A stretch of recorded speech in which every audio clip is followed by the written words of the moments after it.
Whoa! It's the time of the judges of Israel. Is that Gideon, the son of Joash? Haha! It's the story of Gideon! Welcome to the Whisper of Scrolls! In those days, when the memory of miracles had faded like smoke in the wind, and Israel had slipped once more into the arms of idols, the land groaned beneath the weight of rebellion. The children of Israel had forgotten the God who tore open the Red Sea, who thundered on Sinai, who led them through wilderness and fire. They turned to the Baals and the Asherahs, bowing to carved wood and silent stone. And when a nation forgets its maker, darkness is never far behind. The Lord delivered them into the hands of the Midianites, a ruthless people from the east. And Midian was not content to conquer. They sought to consume. They waited like wolves until harvest season, then swept across Israel like a devouring storm. Their camels, countless as sand, thundered through fields. Their warriors burned vineyards, seized livestock, plundered homes. Crops planted with hope were torn from the ground by foreign hands. Families fled to mountain dens and caves, hiding their children from the terror galloping across the plains. For 7 years, this agony continued, year after year, season after season, until Israel, broken by hunger and humiliation, remembered the one they had abandoned.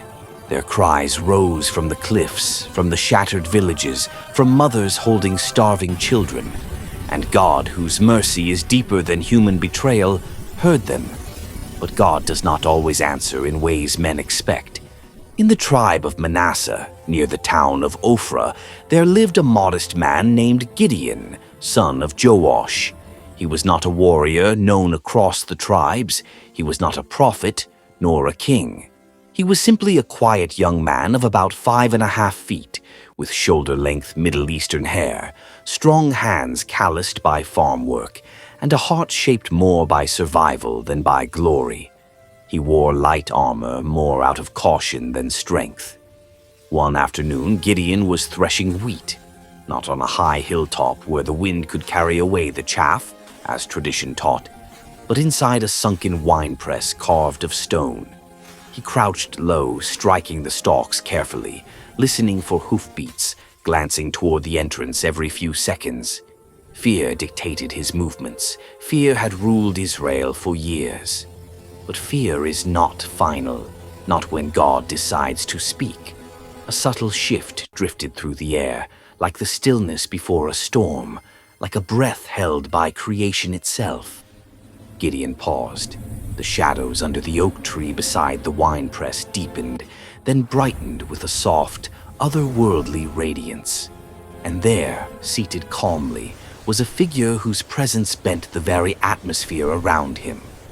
The angel of the Lord, not a mere messenger, not a spirit of wind or fire, but the one who speaks with the voice of God, who carries divine authority, who stands as a manifestation of the Eternal himself. He looked upon Gideon, not with disappointment nor accusation, but with a gaze that saw beyond fear into destiny. And he said with a voice both gentle and thunderous, "The Lord is with you, mighty warrior." The words struck Gideon like a hammer. Mighty warrior.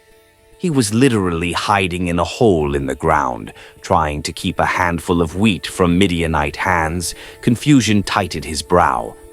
"Pardon me, my lord, but if the Lord is with us, why has all this happened? Where are the wonders our ancestors told us about? Did not the Lord bring us up out of Egypt? Now the Lord has abandoned us and given us into the hand of Midian." The angel stood. The light around him intensified, not burning, not blinding, but full of irresistible authority. "Go in the strength you have, and save Israel out of Midian's hand. Am I not sending you?" "Pardon me, Lord. How can I save Israel? My clan is the weakest in Manasseh, and I am the least in my father's house." Weak clan, least in the house, hiding in a winepress, exactly the kind of man God chooses. The angel's next words were a foundation upon which Gideon's entire future would rest. I will be with you, and you will strike Midian down as one man. Gideon's heart pounded. He wanted to believe. He wanted to trust. But courage does not grow in an instant. It must be nurtured, tested, proven. So he asked for a sign, permission to bring an offering. When he returned with goat meat and unleavened bread, the angel directed him to place it on a rock. Then, with the tip of his staff, he touched it. Fire exploded from the stone, consuming the food in an instant, and the angel vanished. Gideon collapsed to his knees, crying out, "Alas, sovereign Lord! I have seen the angel of the Lord face to face." A voice, calm, reassuring, unmistakably divine, whispered, "Peace, do not be afraid. You will not die." On that sacred ground, Gideon built an altar and named it Yahweh-Shalom. The Lord is peace. But peace was not God's goal. God was preparing a warrior. That night the Lord spoke again. Israel's defeat was not merely physical. Their bondage began at an altar of Baal and ended at an Asherah pole. Before Gideon could fight Midian, he had to uproot the idols choking his homeland. "Take your father's young bull," the Lord commanded. "Tear down the altar of Baal. Cut down the Asherah pole beside it. Build a proper altar to the Lord your God on the hilltop. Offer the bull as a burnt offering." Gideon swallowed hard. This was no small task. Baal worship was woven deeply into the community. Joash, Gideon's own father, maintained the altar. The townspeople defended it fiercely. To attack Baal was to attack the spiritual rebellion of an entire generation. So Gideon gathered 10 servants and acted at night. Not because he lacked faith, but because wisdom often walks with caution. Under moonlight, they tore down the towering altar, hacked the Asherah pole to pieces, and built a new altar to the true God. The bull's sacrifice burned into the dawn. In the morning, the town erupted in outrage. Voices shouted, "Who did this?" Word spread until someone whispered, "Gideon, son of Joash." Men marched to Joash's house. "Bring him out," they demanded. "He must die for tearing down Baal's altar." But Joash stepped forward with surprising strength and said, "Will you plead Baal's cause? If Baal is a god, let him defend himself when someone breaks down his altar." And from that day Gideon was called Jerubbaal. Let Baal contend. But Baal remained silent, and Gideon was about to rise. As the wheat harvest season arrived, the Midianites and Amalekites gathered once again, crossing the Jordan in a mass of thousands, spreading like a plague across the Jezreel Valley. The thunder of camels shook the earth. Israel trembled, but something new stirred in Gideon. The Spirit of the Lord came upon him. It wrapped around him like a mantle of fire, filled his heart with courage, and turned his voice into a trumpet of destiny. He blew a ram's horn, the sound echoing across the hills, a call to arms. The men of Abiezer rallied first, then Manasseh, then Asher, Zebulun, and Naphtali. Israel was rising, but courage is a strange thing, strong one moment, fragile the next. Doubt wormed its way back into Gideon's mind. Was he truly chosen? Would God really stay with him? So he laid out a fleece of wool on the ground. "If you will save Israel by my hand, as you have said," he prayed, "let the fleece be wet with dew, and the ground around it dry." Morning came. The fleece dripped with water. Gideon wrung out enough to fill a bowl. He hesitated. Maybe it was coincidence. Maybe the night air settled oddly. So he asked for the opposite. Let the fleece be dry and the ground wet. And God, for reasons rooted in patience deeper than oceans, granted it. The next morning, the fleece was bone dry. The ground was soaked. Now there was no room left for doubt.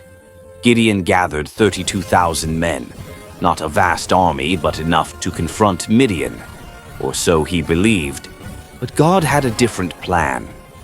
"You have too many men," the Lord said. "Israel would boast, 'My own strength has saved me,'" announced to the army. "Any man who trembles with fear may go home." The announcement echoed across the camp.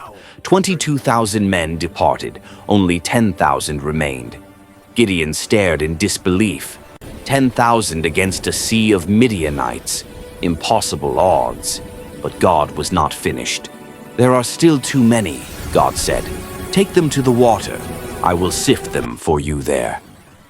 At the stream, some men knelt and drank deeply, plunging their faces into the water. Others scooped water with their hands, bringing it to their mouths while keeping their eyes alert. "Separate them," God commanded. "Those who lap water like a dog, and those who drink with their hands." Only 300 drank with their hands. "With the 300 men who lapped," God said, "I will save you." Gideon's breath caught. 300? Against an army that covered the valley like locusts? But God does his greatest work with those who know they cannot win without him. That night, God spoke again. "Go down to the Midianite camp," he told Gideon. "If you are afraid, take Purah, your servant. Listen to what they are saying. It will strengthen you." Gideon descended quietly, stepping through shadows, heart pounding. The closer they drew to the enemy camp, the louder the sounds became. Thousands of camels groaning, soldiers murmuring, fires crackling. He approached a tent.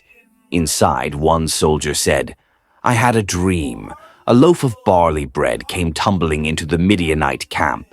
It struck a tent with such force that the tent overturned and collapsed." His companion answered, "This can be nothing other than the sword of Gideon, son of Joash. God has given Midian and the whole camp into his hands." Gideon exhaled a long, trembling breath and fell to his knees. Worship rose from him like fire. He returned to the Israelite camp with a renewed voice. "Rise," he shouted, "for the Lord has given the Midianite camp into your hands." He divided the 300 into 3 companies, gave each man a trumpet, gave each man a clay jar, and inside each jar a blazing torch. In the darkest hour before dawn, the 3 companies surrounded the valley. The Midianite camp slept beneath them, an ocean of tents and camels. Gideon raised his hand. "Do as I do," he whispered. Then he blew his trumpet. His men shattered their jars. Fire burst forth across the ridges. 300 trumpets blared like thunder, rolling across mountains. "A sword for the Lord and for Gideon!" Panic erupted in the valley. Midianites stumbled from sleep into chaos. In the confusion, they turned on each other with their swords. Camels bolted wildly. The camp collapsed in terror. Gideon signaled the Israelites who had returned to battle, and the chase began. Midian fled across the Jordan River, with Israel pursuing fiercely. 2 Midianite princes, Oreb and Zeb, were captured and executed. Their strongholds fell. Their kings fled.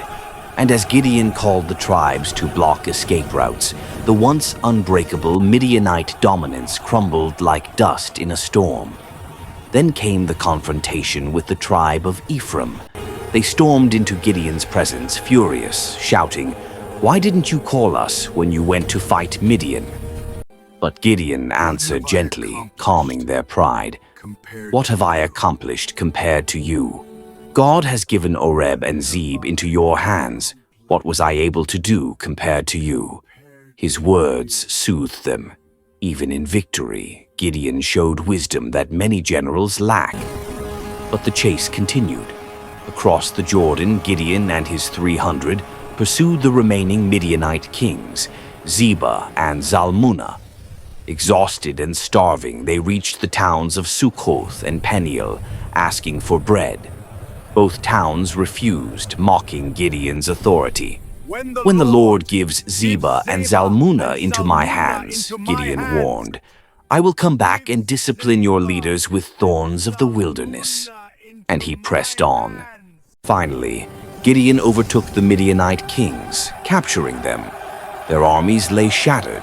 Midian's power over Israel was broken forever. On the return journey, Gideon punished Succoth and Peniel, not out of anger, but justice. Their cowardice had endangered Israel. Before the people, Gideon interrogated the captured kings. He asked about the men they had killed at Tabor. Their answer revealed a bitter truth. They had slaughtered Gideon's own brothers. He executed Zebah and Zalmunna, not in vengeance, but in righteous judgment. The land of Israel breathed freely again. Midian's terror was gone. Gideon's name echoed across tribes as hero, judge, deliverer. The people said to him, "Rule over us, you, your son, and your grandson, for you have saved us from the hand of Midian." But Gideon refused. "I will not rule over you, nor will my son rule over you. The Lord will rule over you." He returned to Ophrah, refusing the crown that men tried to place on his head. But fame has a way of twisting even the purest hearts. Gideon asked for gold earrings from the plunder. From them he crafted an ephod, a ceremonial garment. It was meant as a memorial, but Israel turned it into an object of worship. It became a snare for Gideon and his family. Yet, despite this flaw, under Gideon's leadership, the land enjoyed peace for 40 years, a peace rare and precious. Gideon lived out his days, fathering 70 sons, children of many wives, and raising his family in Ophrah. He grew older, and the memory of battle faded into stories told beside evening fires. Israel prospered, fields grew without fear, children played without glancing toward the hills for foreign armies. Then Gideon, son of Joash, mighty warrior of God, judge of Israel, died at a good old age and was buried in the tomb of his father. But peace is fragile when rooted in human memory. After Gideon's death, Israel once again forgot the Lord, their God. They turned back to Baal-berith. They forgot the one who delivered them. They even forgot Gideon's family. They murdered his son Abimelech's brothers. They repaid good with evil. Such is the pattern of man. But the story of Gideon remains, a testimony that God does not choose the strongest, the bravest, or the most qualified. He chooses the willing. He takes the least in a family, the weakest in a tribe, the man hiding in fear, and turns him into a weapon of deliverance. He takes trembling hands and fills them with courage. He takes quiet voices and shapes them into trumpets of victory. He tears down idols and raises up warriors where no one would expect them. For the God who called Gideon still calls today. Not in the strength we have, but in the strength he gives. Not because we are mighty, but because he is. And so the story ends where it began, with a God who sees a mighty warrior in a man who sees only weakness, who calls the unseen potential, who breathes courage into dust, who brings peace through those who least believe they can carry it. This is the legacy of Gideon, the reluctant hero, the unexpected judge, the man God transformed from fear into freedom.